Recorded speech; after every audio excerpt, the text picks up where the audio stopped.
الحمدللہ عز و جل احمد آباد ہند میں ذمہ دار اسلامی بھائیوں نے شہزادہ محدث اعظم ہند غازی ملت حضرت مولانا سید ہاشمی میاں دامت برکاتہم العالیہ سے ملاقات کی سعادت حاصل کی۔ دوران ملاقات انہوں نے دعوت اسلامی اور مدنی چینل کے تحت عالمی سطح پر ہونے والی خدمات دعوت اسلامی کو خوب سراہا اور دعاؤں سے نواز اپنے مدنی تاثرات میں فرمایا: حضرات گرامی، یہ ہمارا روزانہ کا تجربہ ہے کہ بدن کے مرض کو دور کرنے کے لیے دوا کا تعین بعد میں کیا جاتا ہے۔ سب سے پہلے مرض کی تشخیص کی جاتی ہے، اور جب مرض کی تشخیص ہو جاتی ہے تب تجویز پر عمل کیا جاتا ہے۔ انبیاء و مرسلین کی یہ سنت کریمہ رہی ہے کہ وہ سماج کے مرض کی تشخیص کے بعد اس کا معقول علاج فرماتے تھے۔ انبیاء کرام کے بعد اس فریضے کو انجام دینے کے لیے اولیاء کرام کا انتخاب ہوا، اور علماء ربانیین نے اس کام کو آگے بڑھایا۔ مدینے والے آقا و مولا کا ہم لوگوں پر کرم نہ ہوتا اور ہمیں اعلیٰ حضرت عظیم البرکت امام عشق و محبت مجدد دین و ملت امام احمد رضا خان علیہ رحمت و رضوان جیسی شخصیت، عبقری شخصیت نہ ملی ہوتی تو ہماری دفاعی جنگ بڑی کمزور ہوتی، تشخیص کی دقتوں سے ہم الجھتے اور تجویز میں بھی ہماری کہیں نہ کہیں نامرادی ہوتی۔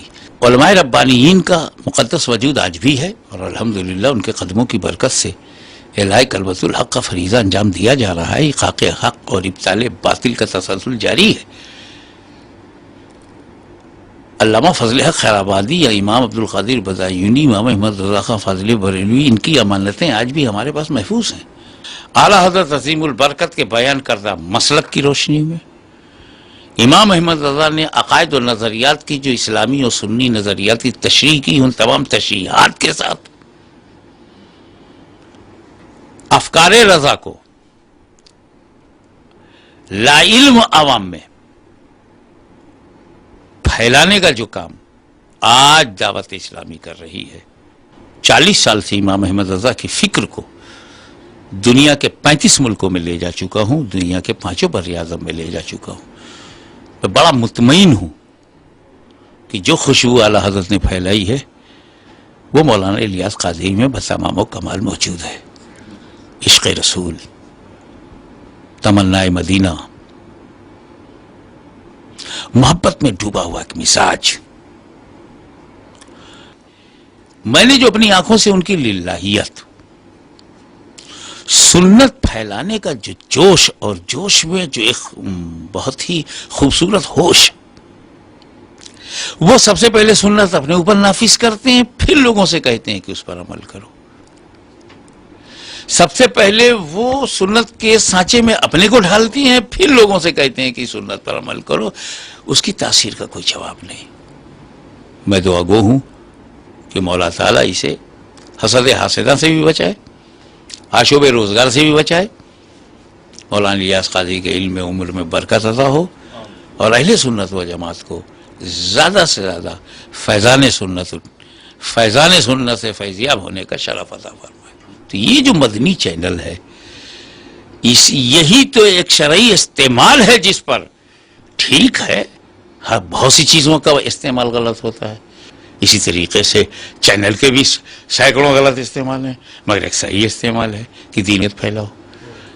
رہی بات غیبت، تو غیبت تو وہ بیماری ہے، وہ بدترین اور اس قدر مفسد ہے، وہ قطع تعلق، قطع رحمی، قطعی محبت، یہ جتنے انقطاع ہیں سب غیبت کے بطن سے پیدا ہوتے ہیں۔ یہ جو اگر ہمارے اندر سے 2 چیزیں نکال دی جائیں، ایک تو جھوٹ بولنا اور دوسرے غیبت کرنا، میں سمجھتا ہوں کہ 90% ہماری اخلاقی کمزوریاں ختم ہو جائیں گی۔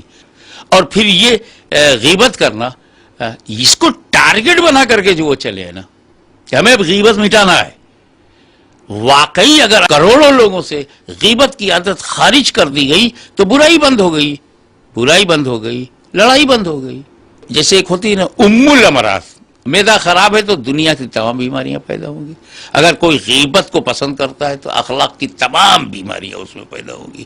ہم کو اے عطار سنی عالموں سے پیار ہے، انشاءاللہ دو جہاں میں اپنا بیڑا پار ہے، انشاءاللہ دو جہاں میں اپنا بیڑا پار ہے۔